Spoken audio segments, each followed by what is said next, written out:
So yes, we're back in action this weekend against Wayne Rooney's Birmingham. So following on from our disappointing 0-0 draw at Preston at the weekend, where we really should have took all 3 points, playing against 10 men again for 60 minutes was quite disappointing not to take all 3 points. But the most disappointing thing as well after that was obviously the suspensions of Dan Ballard and Luke O'Nien. So we'll touch on that a little bit later of how I think that'll pan out and what team selection we'll make. But Wayne Rooney then. So Birmingham sacked John Eustace 4 games ago, which to me was an absolutely crazy decision. There were 6 in the league at the time. Now they're sitting in 15th place. Wayne Rooney's been in charge for 4 games, not won any of them. So, to me it was a really, really crazy decision. Their board came out, I think now owned by the NFL or ex-NFL footballer Tom Brady. And he's took over now for whatever reason he wanted Wayne Rooney in charge. They got rid of John Eustace because of some kind of misalignment with what they wanted compared to what he wanted, and they got rid of him and it was the best kept secret of all that Wayne Rooney was going to take over. But like I say, he's not won in the 4 games. He's lost against Middlesbrough, lost against Hull, lost against Southampton, and then got a 2-2 draw against Ipswich last weekend after actually winning 2-0. But the appointment of Rooney full stop is a little bit of a strange one. Yes, he was a fantastic footballer with a fantastic record, but his managerial record is absolutely shocking. I've got his stats here. So he was at Derby County. He played 85 games, won 24, drew 22, lost 39, a win percentage of 28%. DC United played 53, won 14, drew 14, lost 25, win percentage of 26%. And Birmingham played 4, won none, drew 1, lost 3, a win percentage of 0%. So overall, his record is played 142, won 38, drew 37, lost 67, with a win percentage of only 27%. So, the only reason they've appointed him is on name alone. But that's down to them. I just hope for our sake that Saturday isn't the time when he gets his first win. Typical of something that would happen. Teams who are struggling, teams who have not won, players who haven't scored for ages, tends to come bite us on the arse. So let's hope not. But this season, top performers, John Ruddy, the goalkeeper, vastly experienced. He must be close to being 40 around now, but he's been one of their top performers. Lee Buchanan and Koji Mishiyoshi. The player, I think he's Japanese or Chinese. They're one of their new signings.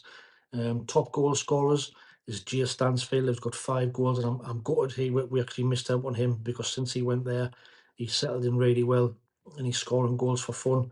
He turned us down because he wanted to be closer to his family, so that was a bit of a sickness not getting him. He's their top goal scorer with 5. Shariki Dembele has got 3, and Koji Miyoshi's got 2 from midfield as well. But they've also got proven championship players all the way through the side, like some Oliver Burke, Scott Hogan, Lucas Djukovic, Gary Gardner, and like I said, John Ruddy. So they've got vastly experienced players all the way through the team. They have got a few injuries, however, like some Tyler Roberts, Alfie Chang, Lee Buchanan, who I've just mentioned, Keshi Anderson and George Hall. They are all injured, so not sure if they're going to be available to play on Saturday. But like I said, they've still got an experienced team, and it's still going to be a tough game, even though they seem to be in a bit of a bad run and they are struggling. For us, like we said, we know Dan Ballard, Luke O'Nien both picked up yellow cards against Preston, which was the 5th ones, means they're suspended for this game. So does that mean the likes of Sealed and Triantis are going to get a start? I don't think Tony Mowbray will go down that route. We know he doesn't like to change the team too much unless he has to, and he likes to play players who he can rely on and who are experienced. And he probably feels this isn't the type of game to have to have players who are not proven. However, we haven't really got much choice in that department since we lost Danny Butt. So my team for Saturday, I think will be Patterson in goal. I think we'll have Trey Hume right back. I think we'll have Niall Huggins left back, and I think we'll see Jensen Sealed partnering Dennis Serkin. We know Dennis Serkin's played there last season. Trey Hume can play there as well, so it might be a mixture. We might have Huggins right back, Hume in centre half and Serkin left back. So it all depends, but I don't think he'll play Sealed and Triantis. We have seen Sealed a couple of times off the bench, and he came on the other week when Huggins got injured, so he has got a little bit of first team experience. So that's the team I think that that will go for. So I think it'll be Patterson, Hume, Sealed, Serkin, Huggins, Dan Neil, Pierre Ekwa, Job against his former team, Birmingham, Roberts, Clark, and Russian. Me personally would like to see Roberts out. Like I say, he's I haven't got it in for him. I just think at times he's the most frustrating footballer in the world. He does a lot of stuff great with the ball, but his final product is nothing. You know, if you compare our two wingers this season, Jack Clark, his top goal scorer with 9 goals. I think he's got 1 or 2 assists. Roberts on the other side has got no goals and 1 assist. So it just shows you he hasn't done it this season. He's not produced it. He's inconsistent. For me, Abdullah Bar is not a better player than him, but when he plays, he's more productive. He's got a couple of goals this season. He almost got a goal at the weekend as well. So for me, that's the team I would pick. But like I say, it's down to Tony Mowbray. And we know he doesn't like to change the side too much. So that's just my score prediction for the weekend. 2-1. It'll be a tight game, but I think we might just nick it, and hopefully they're still low on confidence. If we can get the first goal, which we haven't kind of getting, we've gone behind in quite a few games this season, and our home form isn't the best. So I'm going to go for a 2-1 win, just to nick it.